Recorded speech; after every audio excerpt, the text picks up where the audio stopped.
Bismillahirrahmanirrahim. Kita buka acara Zoom meeting sekarang ya bunda-bunda, sama ada beberapa tim Ikhwan juga yang akan bergabung.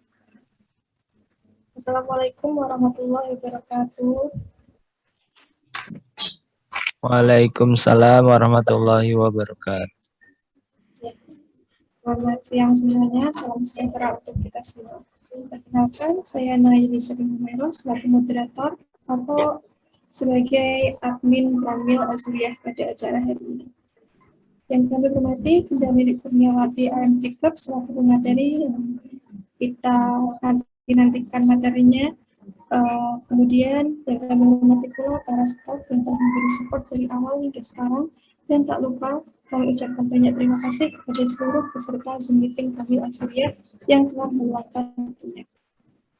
Alhamdulillahirrahmanirrahim. Puji syukur kita haturkan kepada Tuhan kita yaitu Allah SWT, karena dengan taufik dan hidayahnya kita semua dapat berkumpul di acara bedah materi pelambil bersama konsultan kita yang bertemakan mengupas tuntas ikhtiar dalam mempersiapkan kehamilan. Semoga Allah senantiasa memberikan kemudahan agar kegiatan kita hari ini lancar dan bermanfaat kita semua. Untuk membuka acara ini, baiknya kita buka dengan bacaan basmalah bersama-sama. Bismillahirrahmanirrahim.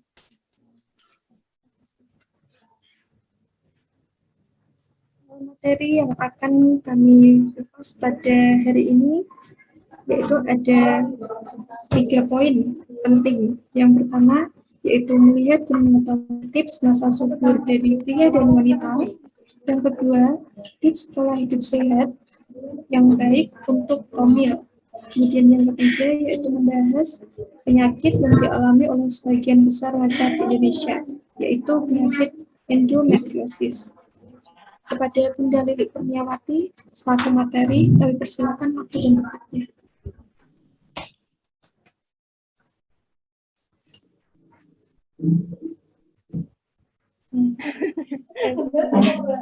Halo, sudah bisa dengar? Alhamdulillah bisa. Yang lain bagaimana? Ya maaf, tadi ada sedikit kendala. Ya. Yang lain bagaimana ya? Ya baiklah.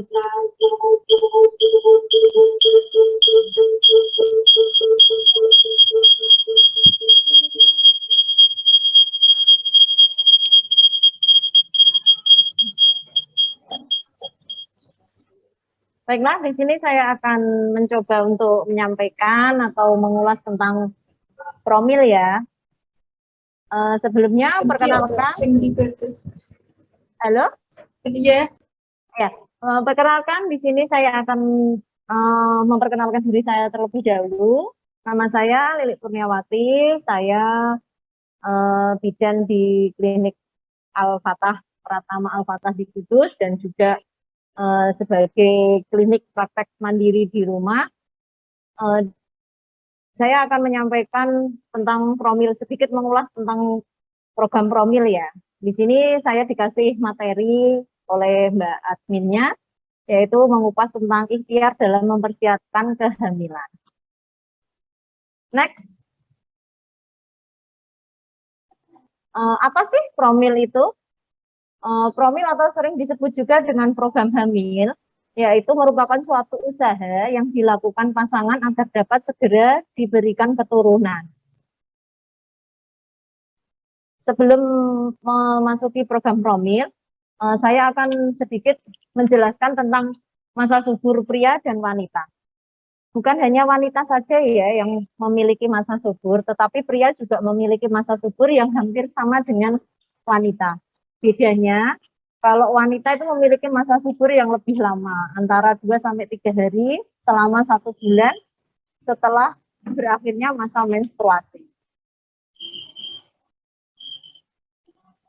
Next, Mbak.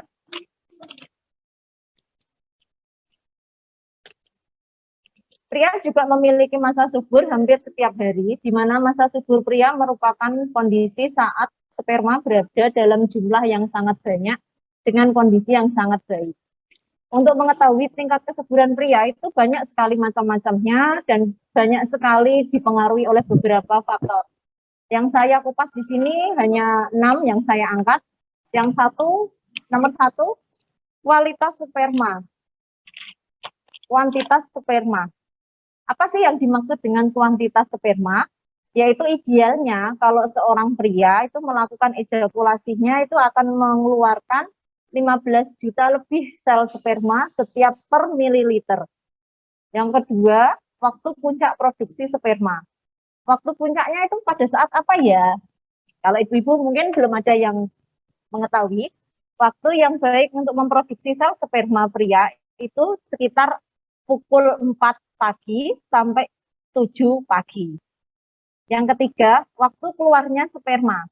Waktu produksi sperma yang baik itu adalah di mana masa yang paling subur pria yaitu antara hari ketiga hingga hari ke-7 setelah masa ejakulasi berakhir. Sehingga tingkat kematangan sperma itu akan lebih tinggi dan lebih bagus. Yang keempat, pergerakan sperma. Pergerakan sperma ini hampir 40% terjadi pembuahan dipengaruhi oleh faktor pergerakan sel sperma yang dikeluarkan oleh laki-laki. 5. Struktur sperma. Struktur sperma yang bagus adalah sperma yang terdiri atas kepala dan memiliki ekor yang panjang.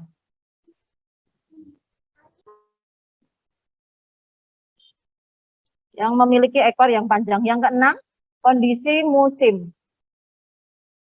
Kondisi musim yaitu pada musim dingin, sperma akan lebih banyak diproduksi dibanding pada musim panas. Next, Mbak. Next, Mbak. Slide selanjutnya.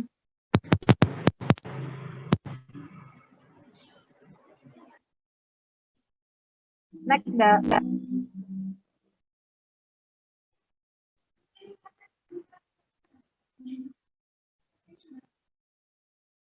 Enggak, yang tadi, yang nomor 3.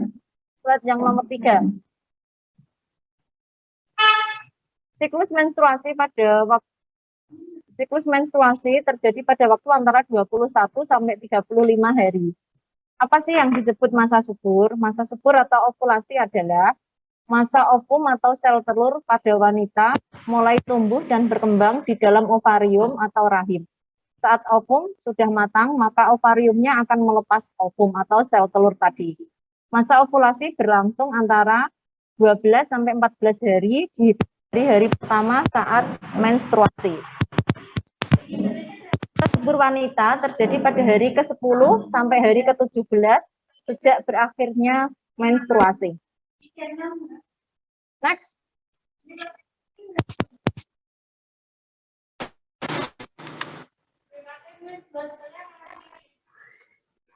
Next, Mbak. Perlu diketahui ibu-ibu semuanya ya. Jadi kalau ada salah satu atau beberapa dari ciri-ciri ini, itu bisa tahu, oh saya baru masuk masa subur gitu ya. Yang pertama yaitu gairah seks yang keluarnya cairan bening dan yang mirip seperti putih telur disertai adanya bercak kecoklatan. Bagian rahim terasa lembut dan terbuka. Ini tidak begitu lama. Itu pun jadi rasa sakit disertai dengan rasa kembung dan mules. Sakit kepala, mual, dan justru kadang wanita lebih sensitif ya. Next. Next, Mbak. Ya, ini adalah beberapa tips pola hidup sehat dan pola makan sehat ya, Bu.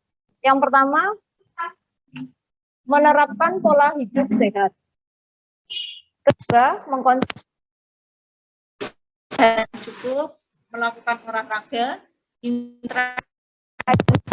kurangi rokok. Untuk yang wanita, yang paling terpenting adalah menghindari stres ya, karena wanita itu kan lebih sensitif. Jadi kalau ada sedikit-sedikit pikiran mungkin terlalu dimasukkan di hati, terus dipikir, jadi mengakibatkan stres yang paling memicu. Kalau yang untuk para pria atau suami, itu biasanya Yang agak sulit itu di bagian merokok. Mungkin kalau yang perokok berat ya, memang harus mulai sedikit mengurangi. Next.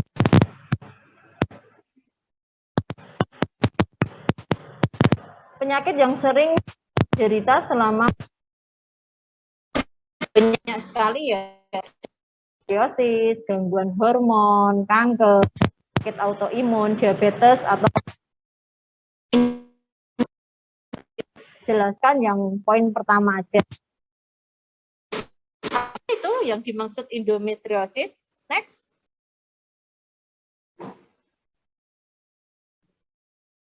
Next, Mbak.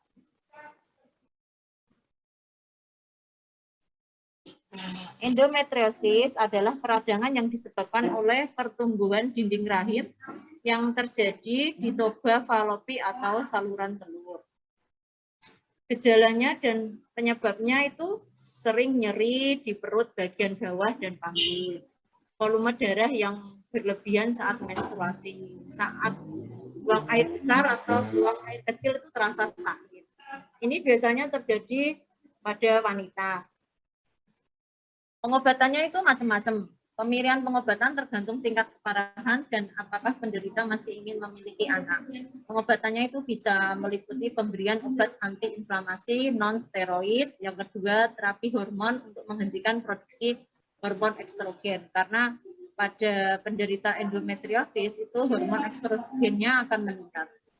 Yang ketiga, prosedur operasi seperti laparoskopi kandungan, laparotomi, atau bahkan kalau tingkat keparahannya sudah tinggi itu bisa dilakukan histerektomi atau pengangkatan rahim.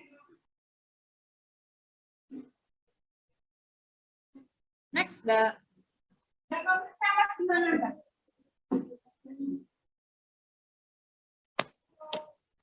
Next. Mungkin itu sedikit yang saya sampaikan. Apabila ada pertanyaan atau ada yang belum jelas bisa ditanyakan. Karena di sini kita tidak siapa yang pintar dan siapa yang nggak pintar ya Bu. Di sini kita hanya sharing aja. Kalau ada yang perlu disampaikan atau perlu ditanyakan, bisa saya bantu untuk menjawab atau kita cari solusinya gimana yang terbaik buat ibu-ibu semuanya. Waktu dan tempat saya kembalikan pada Mbak moderatornya. Monggo. Banyak untuk Bunda Nenek ya atas materi yang telah disampaikan. Untuk selanjutnya kita buka sesi tanya jawab. Ada yang perlu ditanyakan bisa langsung on-kan audio ya.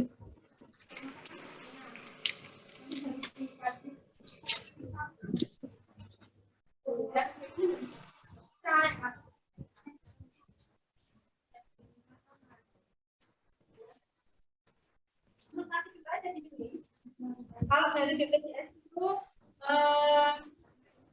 pertama kali kita ada yang perlu ditanyakan Bunda, kalau misal malu untuk berbicara bisa lewat chat di Zoom meeting juga nggak apa-apa. ini udah sama-sama. Iya. Yang pertama kan itu enggak pasti yang mendiagnosa kan dokternya harus ada semua penyakit sih kalau kita boleh silakan.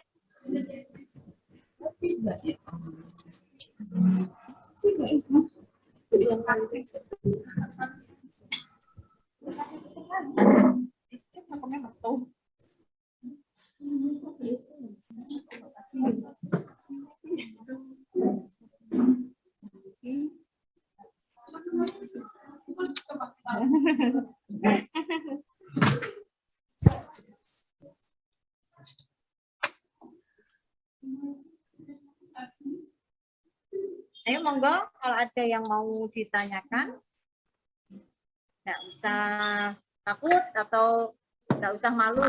Kita di sini semuanya sama-sama belajar dan sama-sama berikhtiar ya Bunda. Jadi tidak usah ada rasa gimana. Kalau Ada juga yang kemarin ada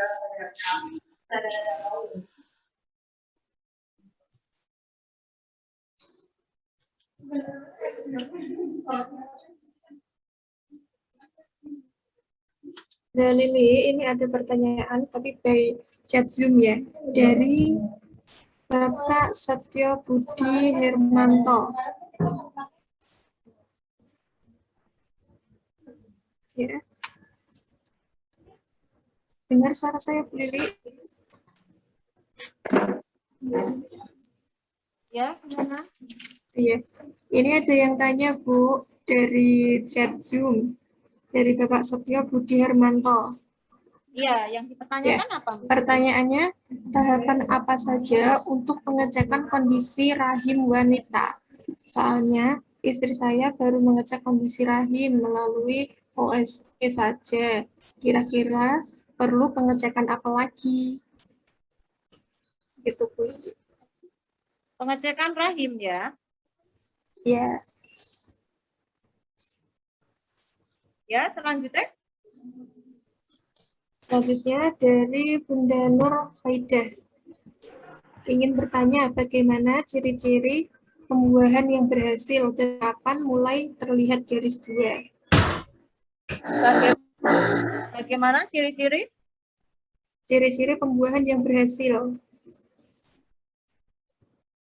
Iya, gimana Mbak? Ciri-ciri? Bagaimana ciri-ciri pembuahan yang berhasil Oh, pembuahan yang berhasil. dan kapan mulai terlihat garis 2 pada aspek.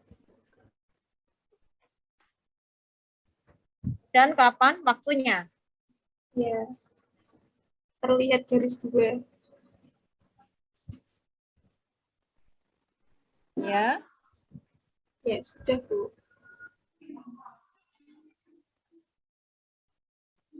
Ada lagi? Ya, saya mau bertanya, Bunda Admin, kepada Bu Lili. Bu Lili,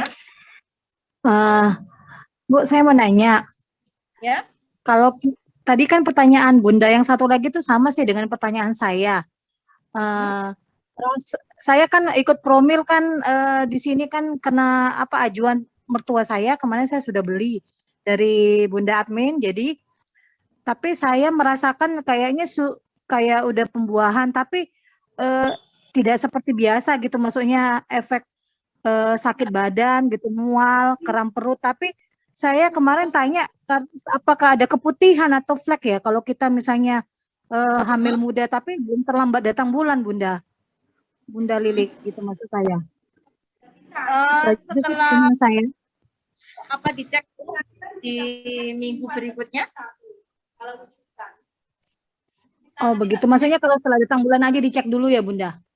Ya, soalnya gini ya Bun, kalau sudah 1 minggu emang hasilnya positif atau masih garisnya masih samar-samar, itu biasanya ditunggu sampai 2-3 minggu.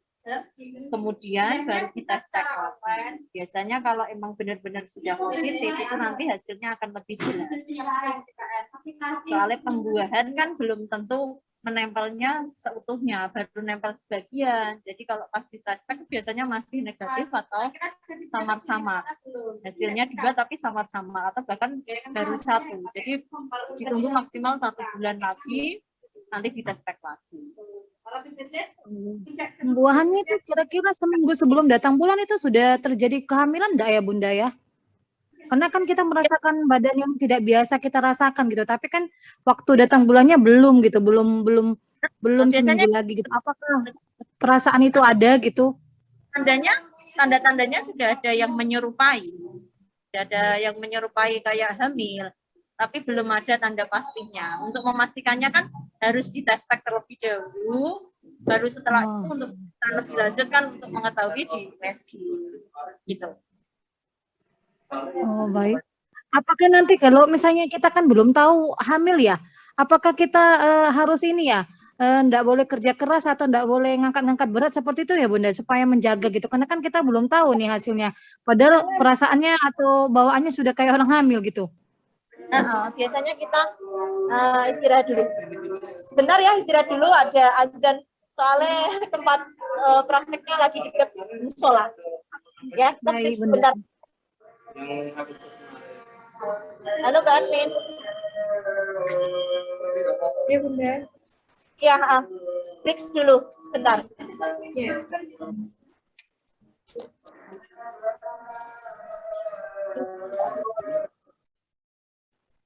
Halo, Mbak Naili. Iya. Ya, gimana Ibu Udah tadi dengar? yang tanya? Bunda Eva, silakan. Ya. Bu, saya mau nanya, kan kalau Ya, kita kan perasaan badan kan sudah ndak enak ya. Terus kan ya, datang bulannya kan belum terlambat karena kita menunggu seminggu. Jadi kan kita kadang kan nggak bisa mengontrol kegiatan hari-hari kita sebagai ibu rumah tangga. Apa yang harus kita lakukan? Karena kan nunggu datang bulan nih baru tahu kita telat atau enggak. Apakah ya. kita harus boleh angkat-angkat berat atau capek atau gimana ya Bunda? Takutnya kan belum tahu hamil tapi kena kita Tanda bawa-bawa gejala. berat atau jadi kita takut nanti nggak jadi hamil gitu pas nanti mens pula yang datang gitu Bunda.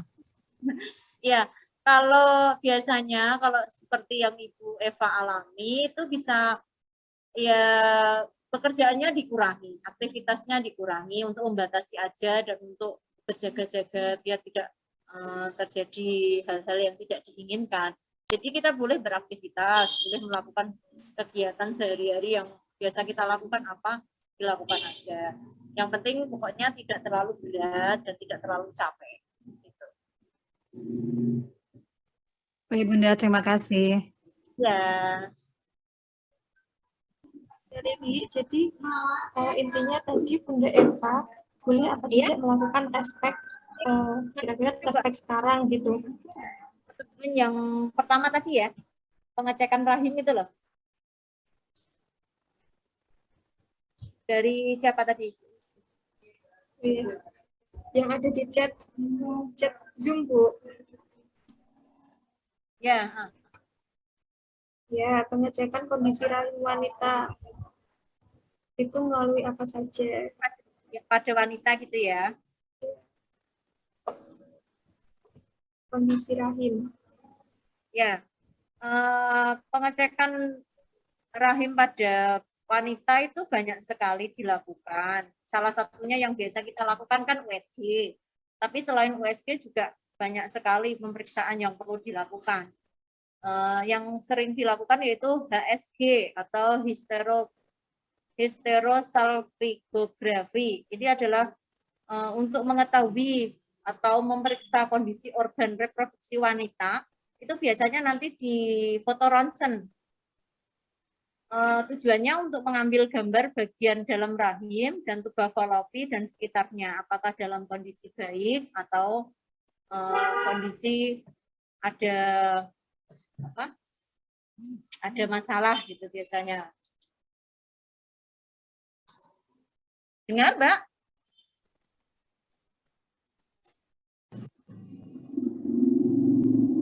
Halo. Ya, Bu. Dengar Bunda. Kedua biasanya dilakukan tes USG tadi seperti saya jelaskan di depan tadi ya. USG transvaginal ini digunakan untuk mengetahui kondisi organ reproduksi wanita. Untuk mengambil gambar reproduksi dengan USG melalui vagina atau biasanya yang dilakukan di rumah sakit itu yang melalui rahim, tuba falopi, indung telur, leher rahim, dan vagina. Itu biasanya sudah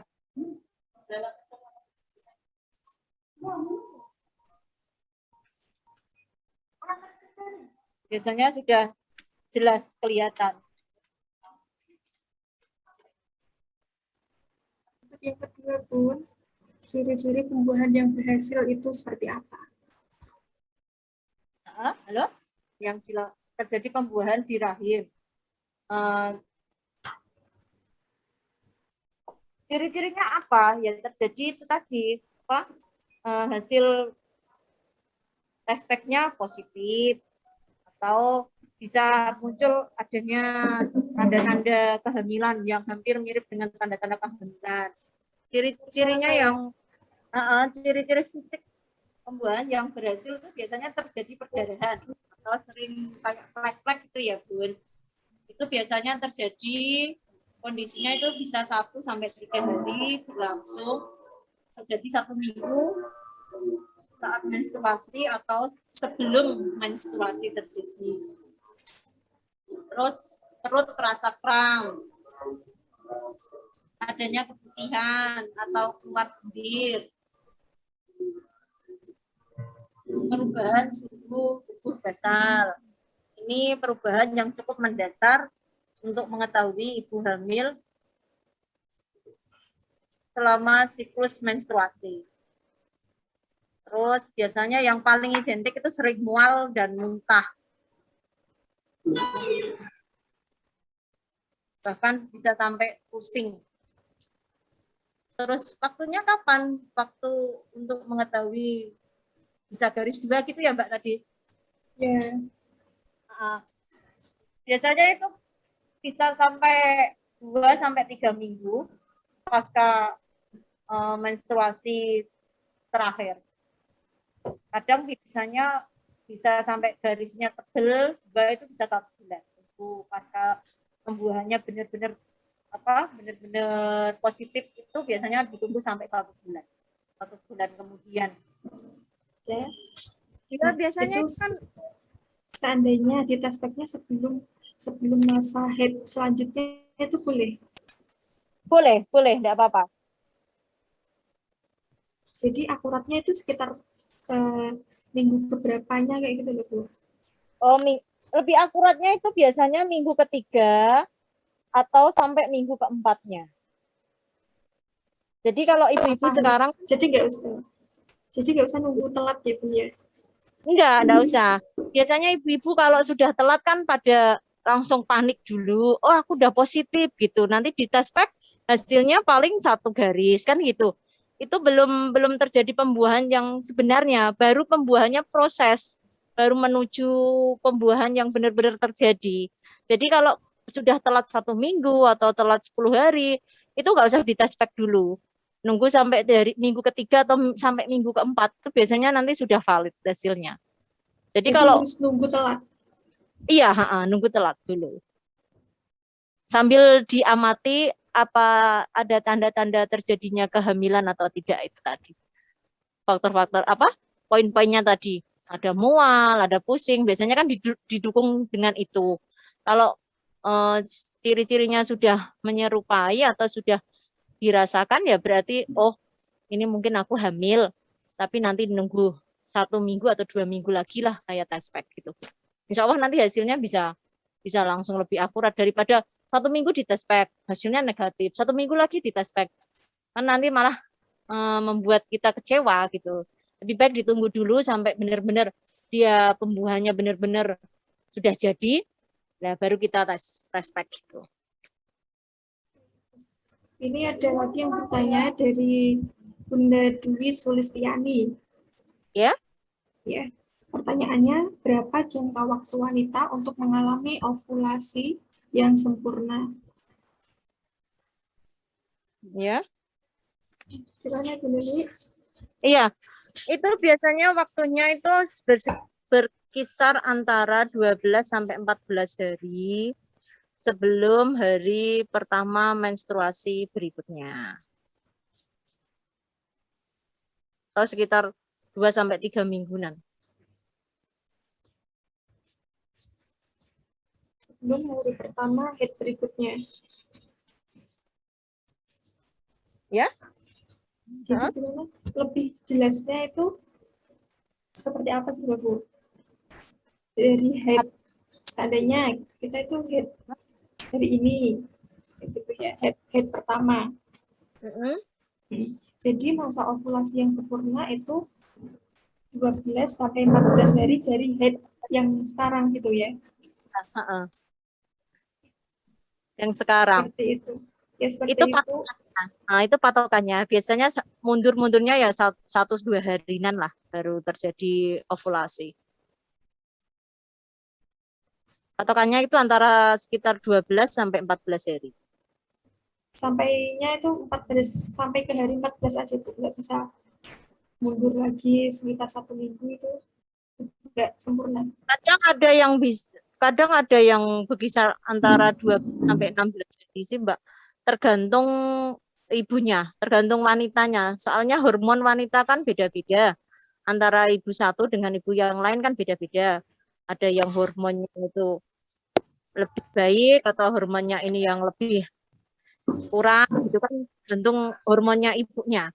Tapi patokannya itu antara 12 sampai 14 hari. Jadi untuk peningkat hormonnya itu tadi bisa kita lakukan seperti apa? Apa? Untuk meningkatkan hormon pada wanita itu. Hormon wanita untuk meningkatkannya ya harus itu tadi, banyak makanan yang bergizi, terus mengatur pola istirahatnya, dikonsumsi sama obat vitamin, madu atau apa gitu. Jadi seandainya hormon pada wanita itu sesuai atau normal, jadi bisa hingga 16 hari berikutnya gitu ya Bu ya. Iya, bisa. Apakah setiap bulannya mempunyai peluang mengalami ovulasi yang sempurna? Jawabannya bisa ya Bu ya berarti. Ya, bisa. Itu Bunda Sulistiani. Mungkin kalau tidak bisa lewat kesempatan di Zoom ini, nanti bisa chat ke nomor saya, bisa.